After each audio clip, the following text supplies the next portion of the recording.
So we've gone through ancient history. We've employed ancient philosophy and its concepts to try to understand America. We've talked about the development of Western civilization and culture and what's happening at the beginning of the modern world. I've mentioned to you that what's taking place in the settlement of North America is very unique compared to what's taking place in Europe. And there are certain influences that make themselves known in what becomes the United States that are very different than Europe. And I very much and purposefully have celebrated America as a land of hope by referencing the Declaration of Independence, by referencing the thought that goes into the Constitution, and by referencing Washington's character. But one thing I have yet to reference that needs to be referenced are the imperfections that are also part of the American story. When I reference in using McClay's title, Land of Hope, I do not mean to mistake or have you mistake this notion of a land of hope as a land of perfection. And certainly none of the people living at the end of the 18th century and leading the country believed that America was perfect, that it had done nothing wrong, and that there was nothing present within it that was problematic. And here's where we turn in the 19th century as we move toward the Civil War to the realization, right, that there are organic injustices that are very much found at the heart of the American civilization and culture. And we needn't look any further than that horrific institution of slavery, the evil and unjust institution of slavery that has led many an American in the 21st century, unfortunately, I think, to say, well, the whole experiment is wrong. The whole experiment cannot be celebrated. The whole thing must be torn down because the hypocrisy that is present suggests that the ideal is a lie. And what I would argue here is that we can very much know what truth is, but not live according to that truth. And our not living according to the truth does not make the truth any less true.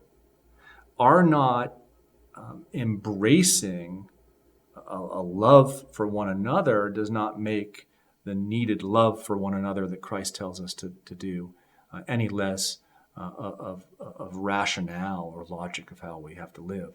So we have to kind of, I think, employ this same logic to the United States of America.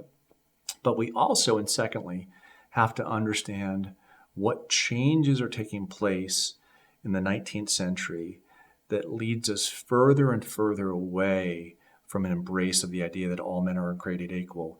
So much so that some leaders would say in the 1840s and 50s that the Declaration's statement that all men are created equal is in fact a self-evident lie. So what would lead American culture in this direction? Well, one of the things that I think McClay does very interestingly in this chapter, The Culture of Democracy, is he shows the influence that democracy has upon our habits. And I've already told you, or kind of given you a definition of what democracy is. Democracy is a type of government in which the many rule for the interests of the many. Not the interests of the common good, not the interest of truth. They rule in their own interests. So you gather together a group of individuals and you give them power. And what's problematic about that? Well, that group of individuals, that multitude of individuals, may use their power to take away the rights of minorities, or to not grant to another their equality. And this is very much this tendency, right, within the democratic mind, within the democratic spirit. So how's McClay unfold this? Well, McClay says that one of the things that's really kind of defining of the democratic experience at the beginning of the 19th century is how democracy transforms theology. Is one of the most interesting things that when you look at the first half of the 19th century is how many different religious movements take that kind of older Calvinist theology, that older Reformed theology of reticence, of a belief that there's only so much that we can do as human beings because we are fallen creatures. And a lot of what happens in the 19th century is there's a rejection of Calvinism. There is a rejection of Reformed theology. And there's a belief in what? There's a belief that nothing is outside of our power as human beings. And religion, too, begins to take on this kind of belief in human perfectibility. So you see various theological movements like Unitarianism or Mormonism or other kind of types of practices of Christianity, Methodism, in which the gaining of salvation is not a matter of a repentance unto God and an asking for the Holy Spirit to come into one's life, but it's almost kind of a self-induced salvation. So here the democratic emphasis upon the individual and the self finds its way into Christianity. And what McClay is going to argue is that on the one hand may lead to reforms that are good or desires for reforms that are good.